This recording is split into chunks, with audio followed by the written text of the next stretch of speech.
Sumber kredibel saya, Prof. Mahfud tahu orang yang kami hormati juga sebagai tokoh anti korupsi. Juga punya integritas tak terbeli dan kapasitas yang mumpuni. Karena itu informasi dan analisisnya soal putusan MK tentang sistem proporsional pantas dinilai kredibel, layak diperhitungkan. Karena kami melihat gerakan penundaan pemilu itu serius dilakukan, maka saya dan Prof. Mahfud sepakat untuk menggagalkannya. Kalau pemilu tidak dilaksanakan tepat waktu, maka sangatlah berbahaya bagi demokrasi dan ketertiban di tanah air.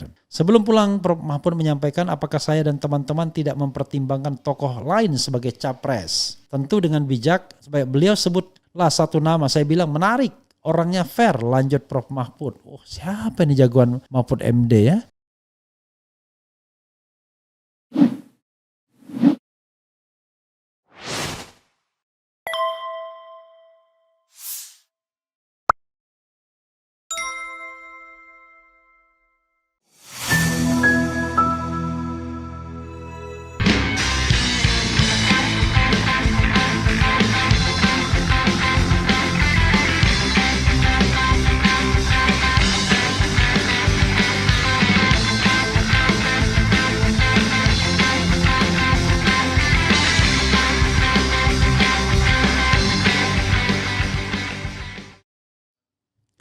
Assalamualaikum warahmatullahi wabarakatuh.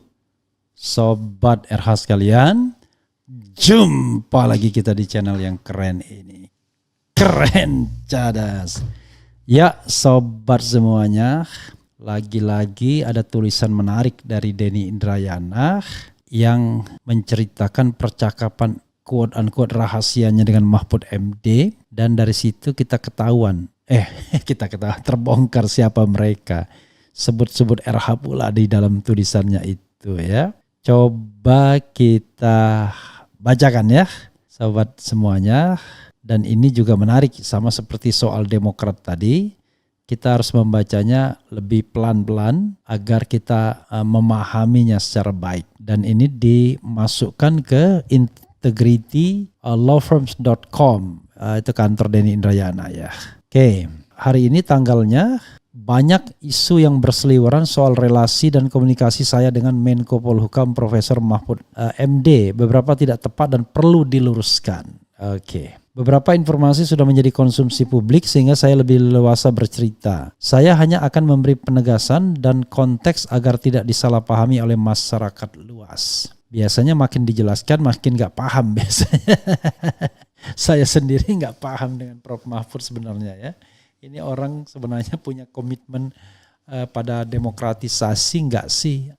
Pada pemberantasan korupsi nggak sih? Ataukah karena orang yang hanya ingin menikmati jabatan saja? Jadi semacam dia punya arena untuk intellectual exercise gitu, peragaan intelektual atau peragaan bagaimana menerapkan ilmu pengetahuannya. Tapi I don't know exactly ya, karena saya tidak bisa menilai juga. Karena perangkat menilai saya terhadap Pak Mahfud ini agak susah. saya susah untuk objektif dan susah juga untuk subjektif. Intinya ada keraguan-keraguan saya untuk memandang Pak Mahfud ini, apakah dia a view good man ya, apakah bukan gitu ya. Oke. Beberapa Profesor Mahfud bukan hanya senior tapi guru saya. Saya percaya kapasitas intelektual dan integritas moral beliau yang tak terbeli. Oke ya. Kadang-kadang ucapan seperti ini ketimbang keyakinan lebih pada diplomasi kadang-kadang. Perjuangan kami sama menegakkan hukum Indonesia yang adil, tanpa mafia, tanpa korupsi ya. Mudah-mudahan, karena saya pernah juga mengalami hal yang sama tahun 2010 ketika mengungkapkan soal indikasi suap di MK, malah kita yang ditimpe. Padahal Refli Harun gak pernah ada sejarah menyuap seorang hakim pun ya. Tetapi yang terjadi adalah 3 tahun kemudian terbukti memang Akil Mukhtar memang orang yang sangat bermasalah di MK. Bayangkan seorang bermasalah bisa sampai terpilih menjadi ketua. Saya belajar dan mencontoh beliau soal strategi men-tweet perkara hukum dari ruang gelap ke ruang terang publik agar lebih terkontrol dan mudah diawasi. No viral, no justice. Seandainya Jokowi menjadikan Prof. Mahfud sebagai cawapresnya di 2019, maka saya pasti akan memilih beliau. luar biasa. Berarti Denny tidak memilih ya. Kalau saya ragu-ragu, tetap saja ragu-ragu ya. Saat ini sudah tepatlah survei harian Kompas, raport merah Jokowi ada di bidang penegakan hukum dan anti korupsi. Karena itu harus ada perubahan dan tidak layak dilanjutkan. Jadi kalau begitu, bahwa memang penegakan hukum kita ini tergantung presiden dan wakil presiden artinya. Karena seorang Menko Polhukam pun ternyata tidak dianggap jabatan yang strategis ya, kalau dilihat uraian ini ya. Karena kesamaan visi, misi, dan kesamaan kerisauan bidang hukum itulah kami sering bersilaturahim sejak di Yogyakarta, tempat kami sama-sama menuntut ilmu di Fakultas Hukum UGM. Maha guru kami sama, salah satunya Profesor Maria S.W. Sumarjono. Selamat ulang tahun ke-80 Ibu. Ya, saya juga mengucapkan selamat ulang tahun ke-80 kepada Bu Maria ya, Prof. Maria Sumarjono. Prof. Maria ini adalah Dekan Fakultas Hukum UGM ketika saya menjadi ketua senat di sana, atau ketua BEM ya tepatnya. Jadi ketika saya menjadi ketua Badan Eksekutif Mahasiswa between 1991-1992, yang menjadi dekannya adalah Profesor Maria Sumarjono. Pada waktu itu belum profesor ya, masih Dr. Maria Sumarjono, S.W. Sumarjono, SHMCL MPA. Meski sekarang saya tinggal di Jakarta dan di Melbourne karena kantor hukum saya Integrity ada di dua kota tersebut, kami masih sering bertemu. Jika di Jakarta, saya minta waktu bertemu dan mendiskusikan situasi dan kondisi hukum aktual, saling bertukar informasi dan coba mencari solusi. Prof. Mahfud adalah pejabat negara yang paling mudah ditemui tanpa protokoler yang rumit. Cukup pagi janjian lewat pesan WA, malamnya saya sudah diterima di rumah dinas beliau ya, karena hubungan dekat ya. Jadi Prof. Mahfud ini kalau di society dia itu ketua pengajar Asosiasi Pengajar Hukum Tata Negara dan Hukum Administrasi Negara. Jadi dia punya makom yang tinggi di antara ahli-ahli hukum tata negara karena dia ketua asosiasi. Ketika dia menjadi Menko Polhukam, ya sebagian berkeberatan ketika dia masih menjadi ketua asosiasi. Tetapi tentu mereka segan mengungkapkan keberatan tersebut karena Prof. Mahfud adalah senior dan saya adalah orang yang tidak aktif di asosiasi tersebut. Jadi saya tidak terlalu belongs to him ya, sehingga saya agak lebih fleksibel kalau mengkritik beliau ya, dan saya harap beliau tidak marah karena dikritik tersebut. Toh saya juga kemudian merasa lebih bebas karena tidak pernah juga misalnya harus dikait-kaitkan atau diikat-ikatkan dengan tim apapun di Republik ini. Jadi lebih independen, malah lebih baik posisinya. Jika sedang ke Melbourne, Prof. Mahfud pasti menyampaikan diri mampir di tengah padatnya jadwal kerja beliau. Terakhir pertengahan Maret lalu kami ngobrol santai sambil menikmati daging panggang barbecue dan seruputan teh hangat di gubuk mungil saya di Melbourne, Australia. Saat akan pulang, Profesor Mahfud menyempatkan mencium sayang, mendoakan Ananda Fahmada Ahsana Amala, ini anak Denny yang paling kecil ya, lalu menarik tangan saya membisikkan satu perkara dugaan korupsi yang sedang dilaporkan ke KPK. Kami berbincang serius sebelum beliau pamit. Apa ya, yang jelas kalau kita bicara tentang yang dilaporkan ke KPK,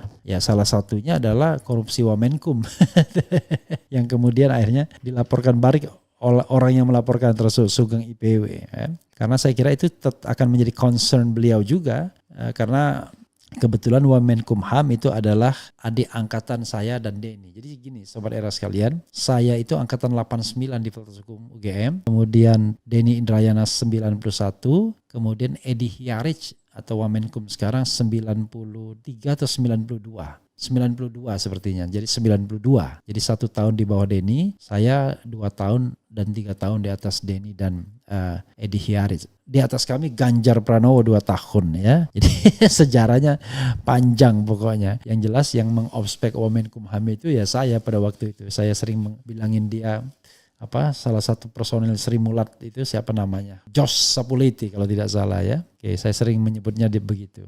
Oke. Sumber saya ketika soal putusan MK terkait sistem proporsional pemilu legislatif viral diperbincangkan, kami pun sempat komunikasi per telepon. Luar biasa ya, walaupun di luar mengancam tapi ternyata bertelepon. Saya jelaskan rilis saya bahwa tidak ada pembocoran rahasia negara. Sumber saya bukan dari MK, beliau tidak menanyakan karena paham saya tidak akan menyampaikan. Kami sudah satu frekuensi, saling memahami. Hati kami sudah bicara meskipun tanpa kata. Luar biasa, berarti udah klop ya. Ya sudah, santai-santai aja dulu, ujar Prof. Mahfud sebelum menutup sambungan telepon ya. Sumber kredibel saya, Prof. Mahfud tahu orang yang kami hormati juga sebagai tokoh anti korupsi. Siapa ya? Oke, Bambang Wijoyanto mungkin ya. Atau mungkin Saldi Isra, tapi bukan hakim ya. Nggak paham kita. Atau Novel Baswedan juga punya integritas tak terbeli dan kapasitas yang mumpuni. Karena itu informasi dan analisisnya soal putusan MK tentang sistem proporsional pantas dinilai kredibel, layak diperhitungkan. Beberapa hari lalu saya berkomunikasi lagi dengan sang sumber kredibel. Dia masih meyakini analisis yang dia berikan valid dan benar, meskipun bisa jadi berubah karena informasi yang Mas Denis sebarkan katanya. Siapa dia ya? Bambang Wijoyanto mungkin. Saya nebak-nebak aja karena saya pun tidak mau memaksa Denny untuk menyampaikan siapa sumbernya, dan karena dia pun pasti tidak mau. Masih ada beberapa perbincangan antara saya dengan Profesor Mahfud yang ingin saya perjelas di sini. Beberapa karena sudah tidak sengaja tersebar di channel YouTube abang saya Refli Harun. Nah, dia selalu panggil saya abang. Alhamdulillah ya, masih diakui sebagai senior walaupun saya tidak lebih pintar dari Denny. Apa yang saya sampaikan di FGD tertutup yang saya maksudkan untuk peserta diskusi yang sangat terbatas ternyata menjadi konten sosmed dan ditonton ratusan ribu bahkan mungkin jutaan pemirsa. 1. Soal jangan menjadikan hukum sebagai instrumen pemenangan pemilu 2024. Saya dan Prof. Mahfud sepakat hukum tidak boleh diperalat dan direndahkan untuk kepentingan melanggengkan kekuasaan semata. Ketika ada pimpinan KPK datang dan menyampaikan pesan akan mentersangkakan seorang pimpinan partai, respon Prof. Mahfud sudah tepat. Silakan diproses secara hukum sesuai alat bukti yang ada saja ya. Yang celakanya hampir semua ketua umum partai politik itu bermasalah. Mudah sekali. Jadi mencari tersangka korupsi itu kata aktivis anti korupsi itu ibarat berburu di kebun binatang. Dalam perjalanannya saya berpendapat kasus hukum masih dijadikan alat daya tawar kepada para pimpinan parpol untuk menentukan arah koalisi dan paslon capres-cawapres. Hal itulah yang saya puisikan dalam korupsilah dalam pelukan koalisi. Ya, Anda akan aman-aman saja, itu yang ingin dikatakan Denny. 2. Soal penundaan pemilu. Dalam konten YouTube yang diunggah Refli Harun itu, saya katakan ada gerakan serius untuk menunda pemilu. Salah satunya ada politisi senior yang datang ke Prof. Mahfud mengatakan sudah siap dan tinggal eksekusi soal penundaan pemilu. Rencananya saat Presiden Jokowi di luar negeri, maka diadakan sidang istimewa MPR yang menunda pemilu dan memperpanjang masa jabatan Presiden Jokowi. Atas rencana tersebut, Prof. Mahfud tegas menyatakan Presiden Jokowi tidak pernah berbicara penundaan pemilu. Perintah kepada saya adalah melaksanakan pemilu tepat waktu. Karena kami melihat gerakan penundaan pemilu itu serius dilakukan, maka saya dan Prof. Mahfud sepakat untuk menggagalkannya. Kalau pemilu tidak dilaksanakan tepat waktu, maka sangatlah berbahaya bagi demokrasi dan ketertiban di tanah air. Itu pula sebabnya saya menulis surat terbuka kepada Ketum Megawati Soekarno Putri, karena PDI Perjuangan punya kekuatan dan terus konsisten menolak 3 periode jabatan presiden dan penundaan pemilu. 3. Soal menjaga Anies Baswedan agar tidak terjegal sebagai calon presiden. Dalam pertemuan terakhir di rumah dinasnya, saya sampaikan ke Prof. Mahfud bahwa saya dengan seorang sahabat di Yogyakarta sudah sepakat mendukung Anies Baswedan. Saya tahu siapa sahabat itu, tapi saya tidak sebutkan ya. Respon Prof. Mahfud, bagus, saya dukung, pastikan Anies jadi capres ya supaya demokrasi kita makin sehat. Lalu saya juga sampaikan bahwa Integrity sedang menguji saat itu Perpu Ciptaker di MK. Integrity menjadi kuasa hukum belasan serikat buruh, tentu dengan bijak Menko Polhukam mengatakan silakan, hak konstitusional itu saya hormat.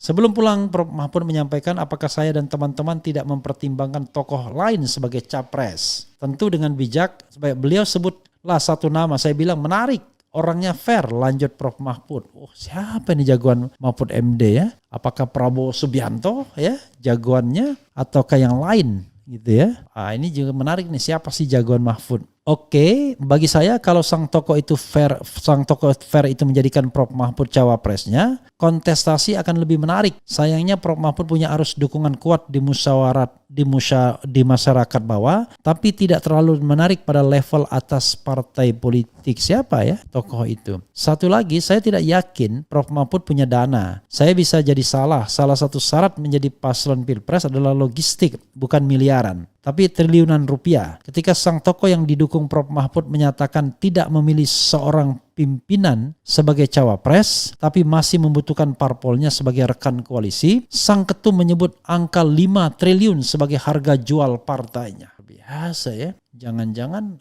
Prabowo. Prabowo dengan partai yang itu ya. Jadi Prabowo mengatakan tidak menjadikan ketumnya sebagai parpol tapi kasih nilai jual 5 triliun. I don't know exactly. Ini tebak-tebak saja, tebak-tebak buah manggis. Pilpres kita masih transaksional. Salah-salah kita terjebak bukan pada presiden pilihan rakyat, tapi presiden pilihan uang. Karena itulah kita harus memperjuangkan sendiri daulat rakyat, demokrasi, melawan daulat duit, duitokrasi. Salah satunya dengan memastikan Mahkamah Konstitusi tidak mengebiri suara rakyat pemilih dengan mengubah sistem proporsional terbuka menjadi proporsional tertutup. Semoga Allah Subhanahu wa taala meridhoi perjuangan kita. Amin. Melbourne 5 Juni 2023, Profesor Denny Indrayana, SH LLM PhD. Menarik. Sobat Era sekalian, pertanyaannya siapa tokoh yang didukung oleh Mahfud? Saya menduga Prabowo mungkin. Kenapa? Begini, karena Prabowo ini banyak melakukan approaching terhadap satu menteri-menteri Jokowi dan dia orang yang paling enjoy. Kenapa? Karena ya dia punya kepercayaan diri yang tinggi, punya banyak uang, punya banyak privilege dan lain sebagainya, ya. Juga punya kemampuan lah, punya gesture tertentu. Tidak heran kalau orang-orang senior itu merapatnya ke Prabowo Subianto. Saya mencatat Jimli As-Sidiki, Marzuki Ali, mungkin juga Mahfud MD akan merapat ke sana juga. Kenapa? Karena kalau orang-orang senior ini merapat ke Prabowo Subianto, mereka akan mendapatkan tempat. Karena Prabowo adalah tokoh senior. Tapi kalau dia merapat ke Ganjar atau ke Anies, maka tokoh senior ini paling tinggi akan ditempatkan sebagai one team press, sebagai orang tua. Maybe itu sekedar tebakan. Karena Denny sama sekali tidak memberitahukan apa-apa kepada saya dan saya juga tidak bermaksud untuk mengorek-orek lebih jauh. Saya hanya melihat bagaimana komitmennya untuk anti korupsi, kemudian membuka masalah ini ke publik secara lebih baik. Jadi sama seperti Mahfud ke Denny atau Denny ke Mahfud, maka saya ke Denny juga begitu. Karena saya mengenal dia, maka cenderung subjektif, cenderung mendukung. Nah, sama seperti Denny kepada Mahfud, cenderung mendukung karena lebih kenal dekat dengan Mahfud MD. Beda dengan saya yang tidak terlalu kenal dekat. Makanya saya kritik sana, kritik sini saja ya, nothing tulus. Karena di antara orang-orang hukum tata negara itu, saya berteman baik dengan Saldi Isra, Denny Indrayana, dan Zainal Arifin Mukhtar. Nah, fortunately ketiganya nih dekat dan akrab dengan Mahfud MD, kecuali saya yang tidak dekat dan tidak akrab ya. Bukti kalau tidak dekat dan tidak akrab adalah sepanjang atau selama Mahfud MD menjadi Menko Polhukam, saya tidak pernah bertemu langsung, apalagi berbicara via telepon. Pernah bikin WA, mengundang satu kegiatan dan tidak diiyakan karena dianggap narasumbernya sudah cukup katanya begitu ya. Jadi begitu ya Sobat Era sekalian. Jadi soal kedekatan, relasi personal dan lain sebagainya ini biasanya bisa mempengaruhi pandangan. Jadi memang itu yang tidak bisa kita hindari sebagai manusia. Coba kita lihat lagi di sini sudah 12.000 ya. Apakah Anda dukung tuntutan Demokrat agar cawapres Anies segera diumumkan Juni ini? Kalau tidak akan evaluasi dukungan terhadap Anies. Ternyata yang dukung Demokrat itu 62%, yang tidak dukung Demokrat 38%. Jadi sudah 12k atau 12.000 votes atau voting. Oke, silakan ya sampai 100.000 bila perlu. Coba kita bacakan komentar Sobat RH terkait dengan isu yang saya raise ini, yaitu soal percakapan rahasia antara Denny dan Mahfud. Personal conversation yang diungkap ke publik, menarik untuk melihat bagaimana personal relationship antar tokoh. Karena yang keras untuk mempolisikan Denny Indrayana adalah Mahfud MD, tapi di belakang ternyata mereka telepon-teleponan berkomunikasi juga. Oke, coba kita bacakan komentar Sobat RH terkait dengan hal ini ya. Saya sengaja membacakan tadi dengan lambat, dengan intonasi agar bisa dipahami konteksnya. Oke, ayo Mahfud MD dan Denny Indrayana bertengkar. Maksudnya apa ya? Saya mah gak percaya sama orang yang ikut membubarkan FPI. Selamat berjuang Mas Denny Indrayana. Insya Allah perjuanganmu akan membuka mata hati rakyat Indonesia yang lebih baik. Daya kejut cawapres Anies adalah Mahfud MD. Ditunggu saja. Mahfud MD adalah gambaran orang berilmu tinggi yang dalam dirinya berkecamuk perang besar antara hati nurani versus nafsu duniawi. Luar biasa ya. Empudism. Ngakak Bung RH bingung. Cuci bersih DPR, kembalikan fungsi sebagai wakil rakyat. Semoga Denny Indrayana tetap sebagai pengusung jurdil yang berani, tampil untuk meluruskan semua yang bengkok semampu yang dia mampu lakukan. Oke, good ya. Ayo Mahfud MD dan Denny Indrayana, bertengkarlah kalian yang dimengerti oleh rakyat. Dan untuk MMD semoga kembali ke kanan sepenuhnya lalu berjuang bersama orang-orang seperti Denny Indrayana.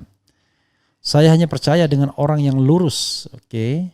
Dan semoga bermunculan pahlawan-pahlawan lainnya menyusul Denny Indrayana. Kemudian Prof Mahfud lagi asik sama Menkyu, lagi otak-atik nomor 349T. Andri Susanto, kembalikan fungsinya DPR dari korupsi dan bonekanya partai, jadikan kembali sebagai perwakilan rakyat. Selama dalam kolam gak bisa percaya pada Emput. Emput bermuka dua, kena batunya. Usut selidiki aliran dana 349 triliun dan 8 triliun. Rusaknya negeri ini. Masih abu-abu pernyataannya MD. Bang Refli Harun yang punya banyak koneksi dengan Hakim MK dan staf-stafnya, apakah pernah tanya WA-WAan terkait putusan dan tahu bocoran putusan MK seperti Prof Denny Bang? Gak pernah. Gak pernah, dan saya tidak pernah dikasih bocoran apapun baik oleh Hakim Mahkamah Konstitusi maupun oleh staf-stafnya. Ya, karena jangan-jangan mereka menganggap saya sebagai oposisi, sebagai orang yang dalam tanda kutip bermusuhan dengan MK, karena saya selalu mengkritik MK. I don't know exactly. Kalau dulu awal-awal masih sering diundang kegiatan MK, sekarang diundang pun tak. Tapi baik juga ya. Jadi kita merasa nothing tulus untuk mengontrol, mengkritik dan lain sebagainya. Jadi begini, seorang kritikus itu belum tentu benar juga. Tapi yang paling penting dia adalah dia berusaha mengeksploitasi hal yang paling jujur dalam dirinya sehingga dia bisa menyampaikan pendapat segenuine mungkin tanpa rasa kebencian, ya, tanpa rasa bahwa hitungannya untung dan rugi. Karena kalau hitungannya untung dan rugi agak berat kita. Karena kita adalah seorang lawyer yang berpraktek di Mahkamah Konstitusi. Kepentingan kita adalah membaiki Mahkamah Konstitusi dan hakimnya. Tapi enggak. Karena makanya saya katakan rezeki itu di tangan Allah Subhanahu wa taala. Tapi prinsip itu harus kita terus tegakkan. Yang baik kita katakan baik, yang tidak baik ya kita kritisi. Dan karena channel ini adalah channel yang kritik, ya, yang kritis ya tentu saja kritisi itu yang kritik itu menjadi menu sehari-hari ya. Kemudian mengalihkan isu, sebenarnya Pak Mahfud cuma ngomong gak sudi jadi wapres Anies, oke, wakakakak. Jadi kelihatan kan Denny suruh bantuin Anies agar bisa ikut kontestan pilpres, biarpun akhirnya gagal nyapres. Biar oposisi kadrun gak teriak-teriak Anies dijegal dan menyakan pemerintah. Johan K ya. Oke, apa hubungannya sama Umar K? Gak ada ya. Oke, empudisme, oke. Sempritnya Pak Mahfud bunyinya dung pret, cuma nyaring doang bunyinya. Jadi kelihatan kan Denny suruh, oke ya sudah ya, nggak perlu kita bacain lagi. Gimana kabar Anies yang dijegal Demokrat Pi, apalagi ini ada lagi Sarifudin ya. Emput kebanyakan makan gaji buta, BPIP, Menkum, PLT, Menkominfo, wakilnya ngabalin. Oke. Sensasi tak mampu substansi. Masih ada dalam lingkaran rezim, jelas tidak bisa dipercaya, mending keluar seperti Refli Harun, Mbak Puji, Anies dan lain-lain. Oke. Mahfud oke, kemungkinan menang besar. Emput gedein kagak kurang pak apanya. Jadi kelihatan kan, oke. Pak Anies presiden yang menghidupkan suara rakyat sedangkan partai banteng mematikan suara mikrofon. Lagi nih, dukungan Pak Mahfud untuk Anies nyapres kira-kira cuma drama apa bukan sih Bang? Ya, apa ya istilahnya? Formalitas lah. Itu adalah prosedur formalnya. Jadi gini, kalau kita dalam posisi tertentu kita harus mengeluarkan statement yang sifatnya umum. Gak mungkin dia bilang ketika dia ini mau dukung Anies lalu mengatakan oh jangan kan nggak mungkin. Kalau jangan pasti nggak akan diceritakan oleh Denny. Oke ya. Oke. Jadi yang diceritakan tuh hal-hal yang sifatnya tentu ada formalitas di sana karena bagaimanapun kan walaupun teman dekat seorang Mahfud MD adalah Menko Polhukam. Nah, dalam jabatan, dalam kapasitas sebagai seorang mahfud, seorang ahli hukum tata negara, seorang guru besar, seorang Menko Polhukam, itulah dia harus kita tebak. Dia ini ngomong lebih besar Menko Polhukamnya atau lebih besar ahli hukum tata negaranya. Ini yang kemudian kadang-kadang membuat kita bingung karena Mahfud MD bisa menjadi roller coaster yang pendapatnya bisa menggelegar berubah. Ketika dia soal kasus Sambo, begitu dahsyatnya dia membela agar Sambo dihukum seberat-beratnya, betul-betul diadili. Tapi dalam kasus KM50 agak heran juga saya. Bahkan Mahfud MD yang membubarkan FPI. Jadi ada hal-hal yang menurut saya susah untuk mencari jawaban yang exactly ya. Yang tepat adalah Mahfud is Mahfud, mungkin begitu. Sama seperti Gus Dur is Gus Dur ya. Ketika orang mengatakan bagaimana sih menilai Gus Dur, hanya Gus Dur sendiri yang tahu sama Allah Subhanahu wa taala. Ya, sobat era sekalian, itu saja. Kita akan lanjutkan nanti ya. Wassalamualaikum warahmatullahi wabarakatuh. Ciao.